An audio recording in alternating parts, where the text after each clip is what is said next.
Hi everyone, my name is Fola Afolayan and I'm a tarot reader, Reiki practitioner, and artist integrating art and healing. And today I wanted to share with you an example of a spread that I'm going to use in my new series called Solid Ground, which is a series of 5 weeks of one-on-one readings with clients, preparing them for the new year with ease and clarity based on specific areas of their lives. So today I'm going to provide an example of a spread and a scenario for you so you can get an idea of what a reading would be like with me and how it can support you. Now, just as a disclaimer, this does not replace therapy or coaching at all, but it is a tool for self-awareness and introspection that you can use and bring back to therapy or coaching if you're involved in that. All right, so with that being said, let's get started. All right, so the first part of this is just laying out the cards. I've already laid out the cards. This is a 4-card spread.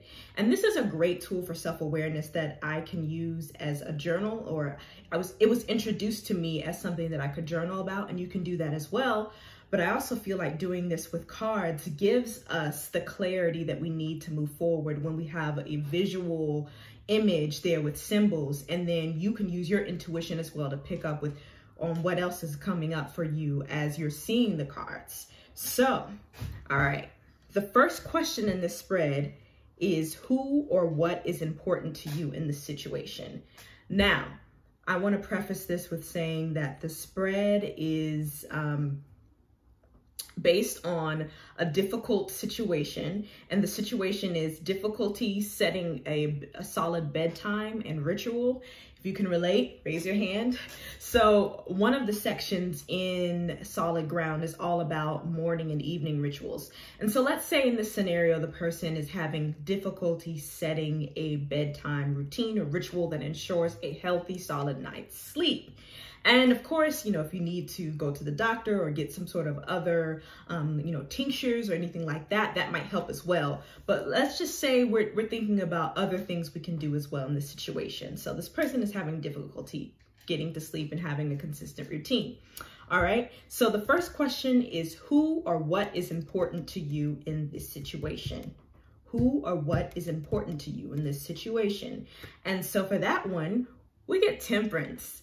And so with Temperance, what I'm seeing for this person is balance, peace, finding a sense of calm before bed is really important to this person. They need that. They need to find something that's very calming and soothing to them. Maybe listening to music or meditation or being in some sort of stillness and, finding a level of moderation, making sure they're not overstimulating themselves before going to bed by watching a lot of television or having heavy screen time. So they need to find some sort of balance and grounding in peace in the situation. So that is what is important to this person in regards to getting a healthy night's sleep.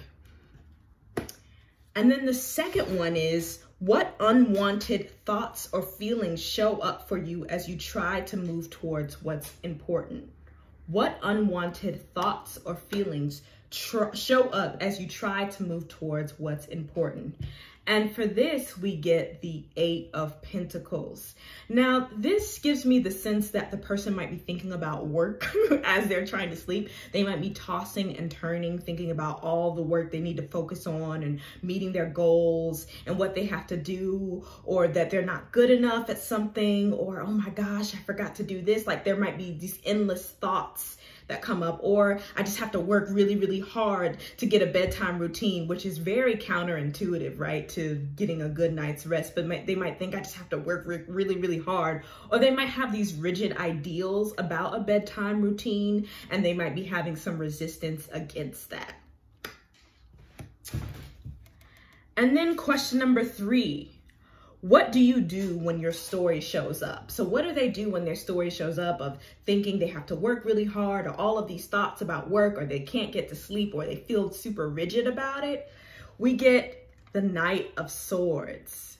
the Knight of Swords. So what do? They might get really angry, or more angry thoughts might come in, or they might do something sporadic or hasty, or just, get up and start doing work or something like that to counteract that. Or they just might have these really angry thoughts, or they might just feel really angry at themselves, or not talking kindly to themselves, like, why can't you sleep? Why can't you do this? And why can't you do that? And I just wish you could, it's the Knight of Swords energy is moving. As you can see, this knight is moving. So they might have all of these negative thoughts and these high-tempered thoughts and energy as they're trying to sleep, and as the story shows up, as this difficulty of them getting a good night's sleep and having routine shows up. And then number 4, what would the person you want to be do in this situation? What towards moves can you make? What would the person you want to be do in this situation? What towards moves can you make? We get the Sun. So I'm getting from this that this person would want it to be fun, like, and easy and light, and from a place of authenticity. They would want to create a bedtime routine or a ritual that supports maybe their inner child and makes them feel loved and adored and ready to take on the next day. Something that honors their experience, something that cultivates even joy before bedtime. So this might be thinking of all the things they're grateful for before bed, or finding positive things to say to themselves before bed, but something that really feels true to them in a way that's fun. So they might have to find a way to make going to bed fun, like some sort of routine or activity that allows them to look forward to going to bed and getting a good night's sleep. Of course, this is just like a really abridged version of how this would work. And, if you were doing this reading with me, I would encourage you to bring notes, your notebook to take notes and all of that stuff.